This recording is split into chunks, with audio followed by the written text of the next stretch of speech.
Greetings, citizens of the world. We are Anonymous and this is Operation Cyber Privacy. Over the last few weeks, we have launched and executed a series of cyber protests targeting both Canadian and American servers with a distributed denial of service attack, also known as a DDoS attack. Much to our surprise and displeasure, the servers dropped in a matter of seconds. While many of us disagree with how Canada's and United States of America's governments run, it is their responsibility to ensure the protection of the citizens.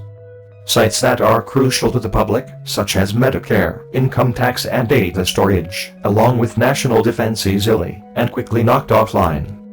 While we chose to keep the sites down for only a specific amount of time, in order to prevent citizens from being harmed by lack of access, the fact of the matter is that we had the ability to keep them down indefinitely.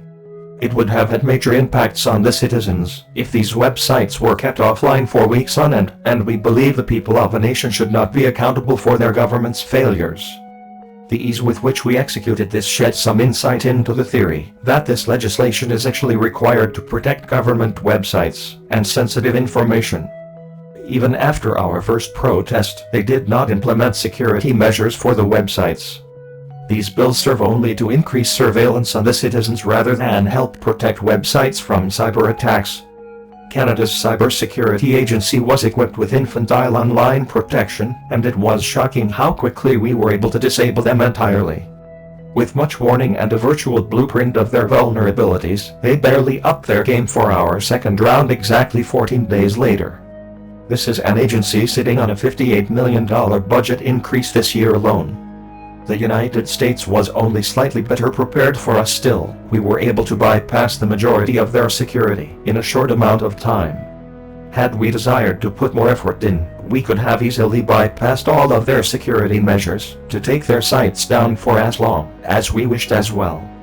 While we will not abuse this power, there are other hackers out there who will. They will bring down the sites for an extended amount of time. They will steal and dump personal information and put citizens at risk.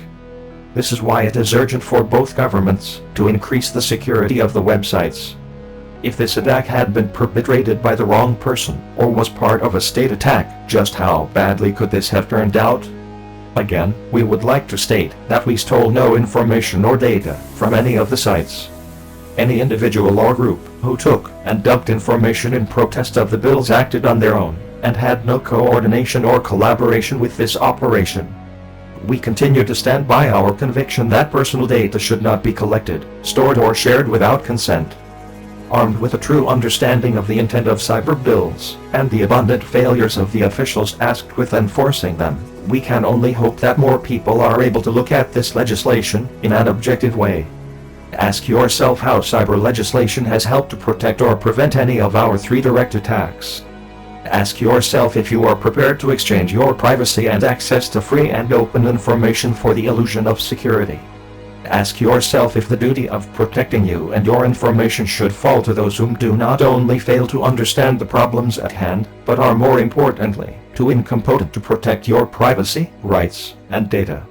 If your answer is yes, then ask yourself why. If your answer is no, then join us, get angry, stand up, fight back, and disobey. We are standing firm in the face of these laws in every country and are preparing for further action online and on the ground.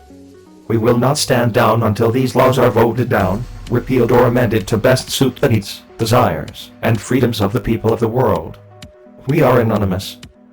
We are Legion. We do not forgive. We do not forget. They really should have expected us.